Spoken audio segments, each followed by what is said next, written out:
Olá, eu sou Ana Couto e estou aqui no Tip Talks falando sobre o valor da brasilidade, né? E eu estou com um convidado muito especial que eu tenho certeza que vocês vão adorar conhecer também, o Samuel de Saboia. Ele é um artista, ele tem 25 anos, nasceu no Recife, tem uma trajetória muito rica, muito interessante. Ele está no mundo já, a primeira exposição dele foi em Nova York e hoje ele tem exposições em Paris, em Zurique e está morando em São Paulo. Eu acho que uma característica muito importante dele é que ele é muito um artista do seu tempo, em que usa multiplataformas, redes sociais, para ter uma voz potente e criativa e que está realmente trazendo questões valiosas para todos nós pensarmos e nos inspirarmos com ele. Para a gente começar, ouvir um pouco da sua história, da sua jornada e da infância, está bem próximo à sua infância ainda, de pais, e como é que você está aqui hoje. E hoje, só para falar, ele está abrindo uma exposição em Paris, então a gente está super feliz porque ele está abrindo uma exposição em Paris, mas o avatar dele que está lá, ele está aqui fisicamente com a gente na laje, que é um super prazer e privilégio. Prazer o meu e obrigado. Boa noite, pessoal. Tudo bom? Eu começo ali em Recife. Eu sou do Totó. E meus pais são pastores, então, dentro da nossa vivência, a questão tanto de espiritualidade quanto criação sempre foi intrínseca. Era algo que já fazia parte do dia a dia, já fazia parte de algumas trocas que a gente tinha. E eu comecei enquanto artista quando eu estava ali nos 13 para 14 anos, enquanto artista que trabalha no ambiente de arte. Daí, dos 15 até os 16, eu comecei a preparação da minha primeira exposição em Nova York. A primeira foi uma colaborativa. Aos 19, eu fiz minha primeira CCSP no Centro Cultural de São Paulo. E aos 20, eu debutei com minha primeira solo em Nova York, que foi a Beautiful Wounds. A exposição ela foi parte de um marco importante todo no meu quesito carreira e vida, porque essa exposição ela contava a história de 6 amigos que eu tinha perdido num período de 6 meses no Brasil, devido à transfobia, violência policial, racismo, e era o meu momento também de transmutar aquilo que era luto em estado de criação. Dentro da minha noção, tanto de criação quanto de morte, a morte ela sempre teve um poder muito de ambientar as coisas, mas de não solidificar, de não fazer com que algo seja permanente no estado de morte. Tanto da minha descendência, seja ela de uma maneira afro-indígena, mas também de uma maneira espiritual. Meus avós eram do candomblé, meus pais pastores, hoje em dia eu sou um espiritualista, então eu estou onde a bondade está, eu estou onde as pessoas estão em comunhão e eu estou onde a troca de ideias ela é algo que seja para a evolução e em prol da evolução. Então, tudo isso foi transmutando a minha maneira de enxergar e criar arte. Então, a arte ela começou para mim num local de confronto, a partir de um tempo ela chegou num local de conforto, depois ela se desenvolveu para um local de ascensão, e agora eu estou nessa fase que eu chamo de corpo casulo, desdobra em corpo potência, que é onde eu paro de entregar nesse local da arte um ambiente para se desprender de alguma dor, de alguma dificuldade, de algo que pare, mas associar a arte enquanto também minha maneira de desenvolver poder, de desenvolver criações, de trazer um ambiente onde uma realidade como a minha ela não seja apenas um ideal utópico, mas seja algo comum, de uma certa maneira.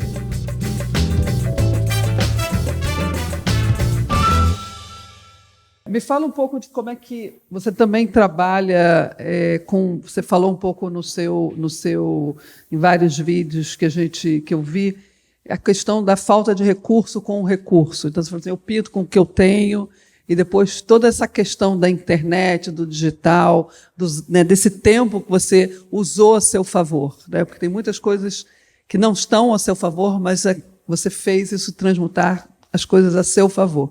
Então, fala um pouco disso, assim, de como é que você conseguiu furar essas bolhas todas, né?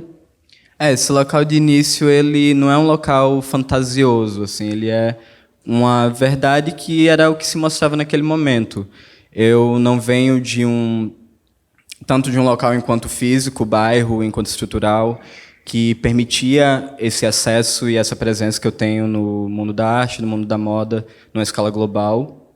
Ele não era um local onde eu já tinha escutado falar o que as pessoas comentavam sobre, ou que existiam, talvez, pessoas ao meu redor que eu pudesse ter como um parâmetro, como um guia. Então, começa nesse local da não existência mesmo.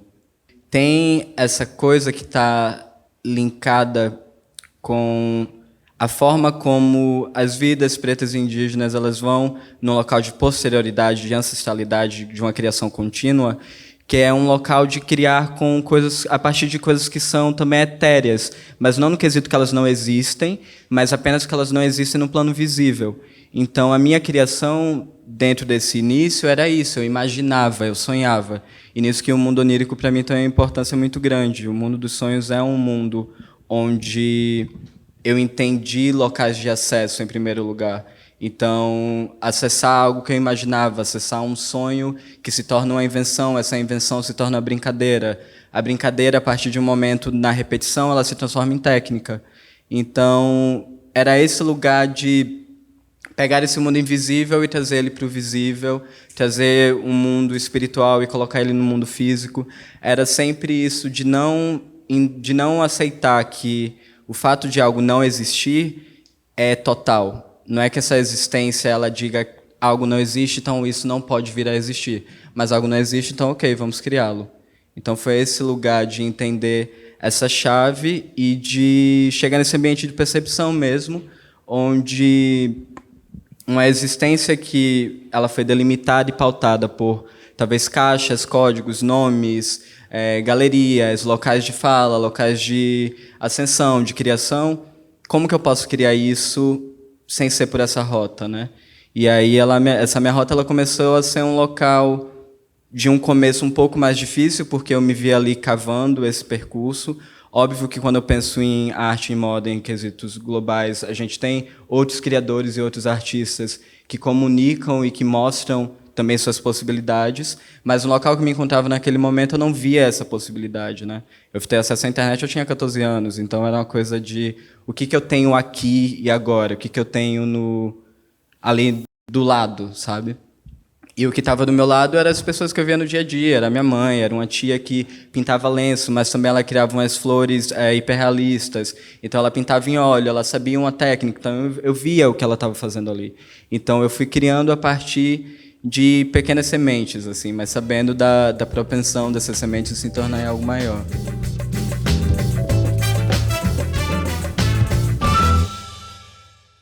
E você estourou lá fora, na verdade. Como é que é isso? Assim, foi mais importante você ir lá para fora para voltar para o Brasil, para ser reconhecido no Brasil?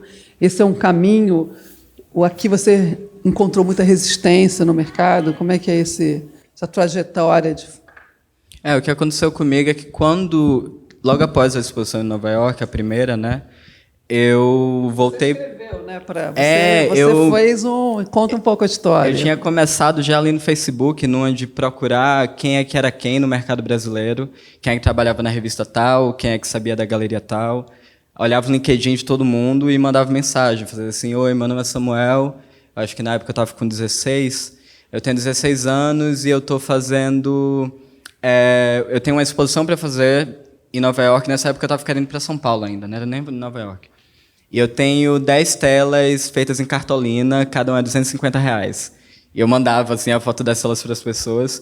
E aí as 10 telas se transformaram em 2.500. No tempo a passagem estava 600, Recife, São Paulo. Então deu para ir, né? Daí vendi as telas. E aí eu fui nessa de fazer assim, tá, isso meio que deu certo. Deixa eu ver quanto mais eu consigo fazer nessa brincadeira. E aí eu fui fazendo, e no período da exposição em Nova York, já era nesse período que eu estava criando as obras maiores, 2x2 e tal, e aí eu já consegui chegar nos R$30 mil, R$40 mil, então isso eu já consegui, ok, vou puxar esse dinheiro e consigo ir para Nova York. E era engraçado porque foi na época pré-eleição, né? Então, eu só lembro de algum momento, minha caixa de tweets chegar num local de 50 mil tweets, que era assim, depois da matéria da Folha da época.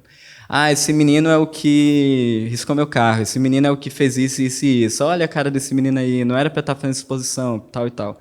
Porque a Folha foi bem perspicaz em colocar o título da matéria assim, aos 20 anos, jovem recifense mostra violência brasileira em Nova York. Então a galera ficou meio ao mesmo tempo ali no local de felicidade, ficou meio enfurecida.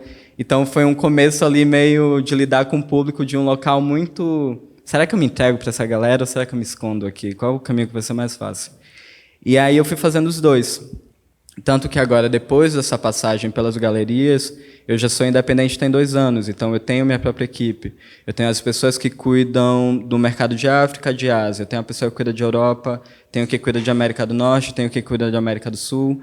Então eu que coordeno o meu time. Então fica numa questão de... Eu estou criando as obras, eu tenho as exposições marcadas, eu tenho os museus marcados, e aí depois é simplesmente eu que estou em controle dessa função, obviamente com Deus e meus guias na frente, mas eu que fico ali coordenando.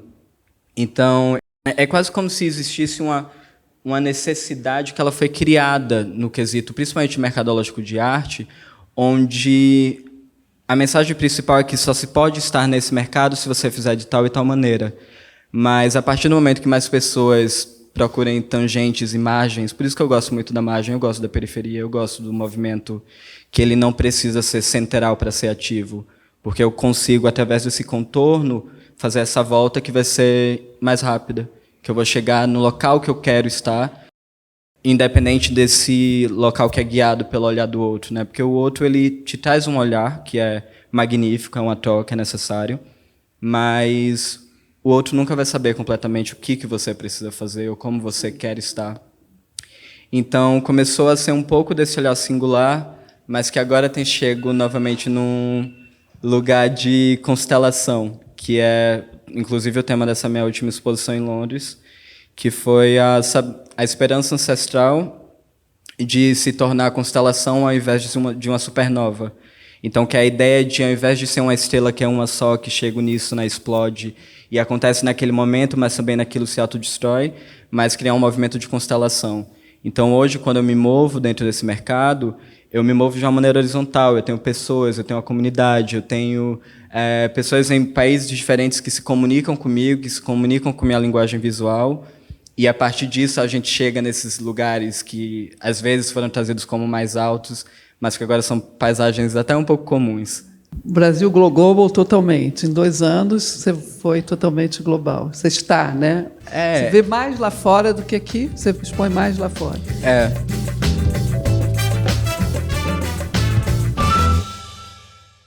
Deixa eu te fazer uma pergunta. Você entrou no mundo da moda também, né? Você faz Dior, faz Prada. Como é que isso aconteceu? Isso é...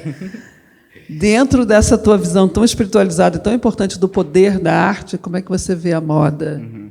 Então, já começa até nas práticas mesmo. Antes de cada shooting que eu faço parte, que normalmente é com meu irmão, com o Rafael Pavarotti, e a gente faz uma roda de oração. Tipo, a gente coloca literalmente todo mundo do meio, assim, para ficar todo mundo junto em um círculo e fazer 1 minuto de silêncio. A gente pode super fazer, com certeza. Tô dentro. E a gente faz 1 minuto de silêncio, e é uma oração, assim, total, assim. Cada pessoa vai para o seu local de divindade e se encontra ali. E tem sido muito massa. Meu primeiro contato, né, sério, dentro desse backstage, assim, de mundo da moda, foi a partir dessa campanha do Rafa para Dior. E aí, dentro desse local, nós nos tornamos os primeiros jovens negros, afro-indígenas, brasileiros, e as primeiras pessoas pretas no mundo a criarem a campanha da Dior em 100 anos de Maison. E aí, agora a gente já tem vai entrar em 3 anos que a gente faz as campanhas masculinas. O Rafa é um fotógrafo incrível, o Rafael Pavarotti, magnífico. E eu entro ali num local de manutenção de energia mesmo. Sou a pessoa que vai estar falando com todo mundo no set, deixando todo mundo para cima, eu que coloco a música, eu que vou dar uns toques nos modelos. É uma atividade bem, bem divertida. Também com a Comme des Garçons, que é uma maison franco-japonesa, onde eu sou mentorado da maison. Eu sou um artista em residência deles desde o começo desse ano, e através dessa residência eu já criei uma campanha para eles no começo do ano. Foi a primeira que eu assinei como direção criativa, e agora, mais recente, uma coleção de perfumes e uma coleção de esculturas que agora estão rodando o mundo. Vão ficar por uns 7 países viajando. E aí, no meio desse meio termo, eu consegui criar uma residência para eles em Ibiza, que aí eu criei uma instalação lá com o pessoal do Silêncio, que é um clube incrível. E aí foi inclusive com o Lucas, que está ali. A gente passou 1 mês e 15 dias pintando toda essa área e transformando num local para experiências psicodélicas, para a galera se entregar mesmo para o cogumelo. Foi maravilhoso. E e tem sido bem massa, assim. Daí, junto com esse projeto, no começo desse ano, eu cofundei meu primeiro programa de residência, que eu sou um dos fundadores, uma das pessoas das cadeiras, assim, que decidem quem são os artistas, que é o Habitar, que está acontecendo lá no México, que é uma parceria com o pessoal do Projeto Público Prim e também do Centro Brasil México. Então, eu já comecei a também sair, não sair, mas agrupar, né, nesse meu local de artista, mas também trazer um institucional que seja gerido por artistas. Então, dentro da residência, a gente tem falado sobre generational wealth, que é tipo sobre uma renda, imaginar rendas financeiras para artistas que não precisam ser coordenadas por governo, mas sim pela comunidade criativa. Tem sido um processo novo, assim, mas muito massa.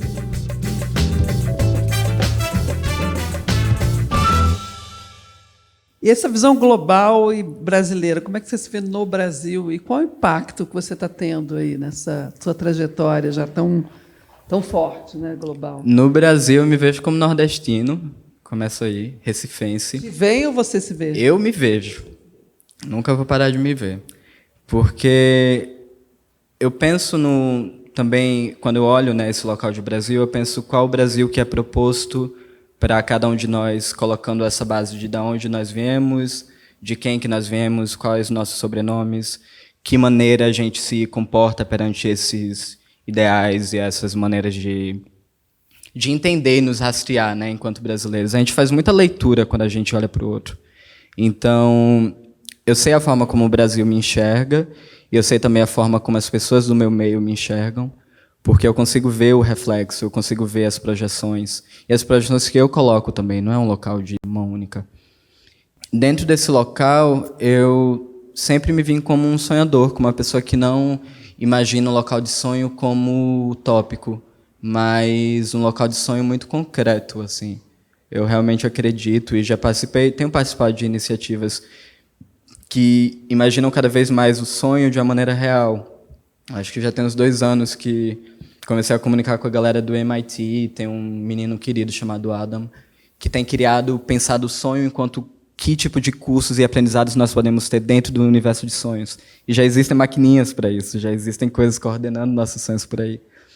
Então, o local de sonho para mim é semente, e a partir dessa semente ela se desenvolve na ciência, que é onde está o meu local de criação, que é a palavra arte, mas enquanto anagrama, onde A é amor, R é rêve, que é sonho em francês, T para tempo e E para espírito.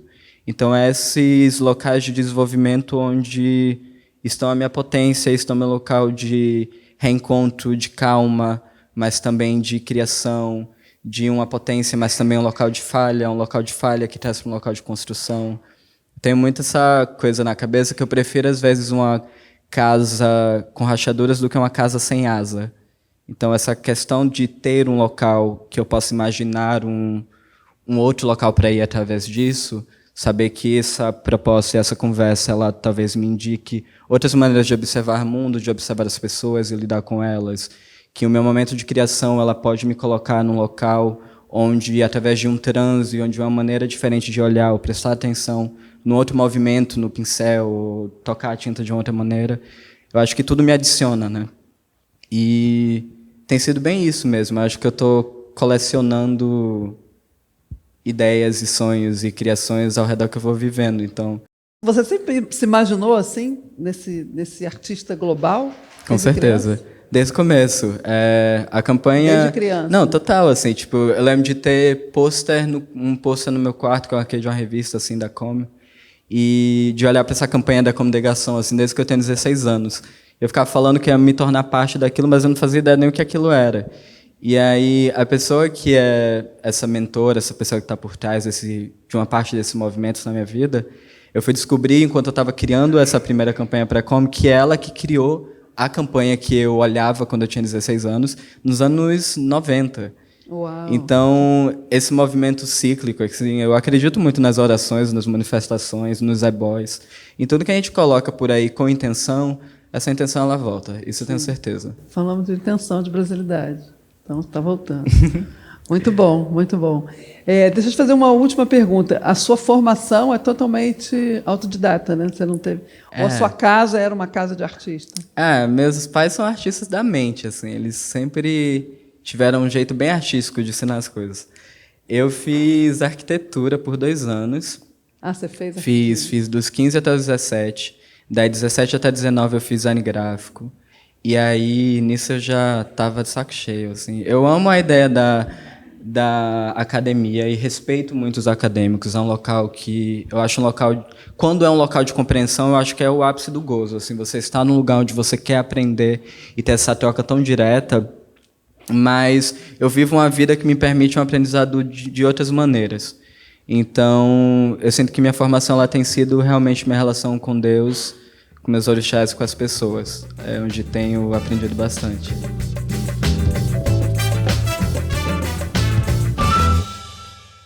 Quer dar algum recado para a sua jornada aqui dos jovens artistas ou para os jovens nós, do espírito? Para todo mundo, assim, eu acho que é seguir fazendo mesmo, mas é recuperar esse senso de inocência e de carinho da primeira vez quando você se viu fazendo algo. Esquecer esse lugar de preciso acessar ou conquistar alguma coisa, mas se lembrar do porquê que você começou isso em primeira mão, né? Acho que respeitar nosso local de fragilidade também é muito importante. E aí, quando você sabe sua fragilidade, você sabe também sua força. Daí é por aí. Muito bom. Samuel de Saboia.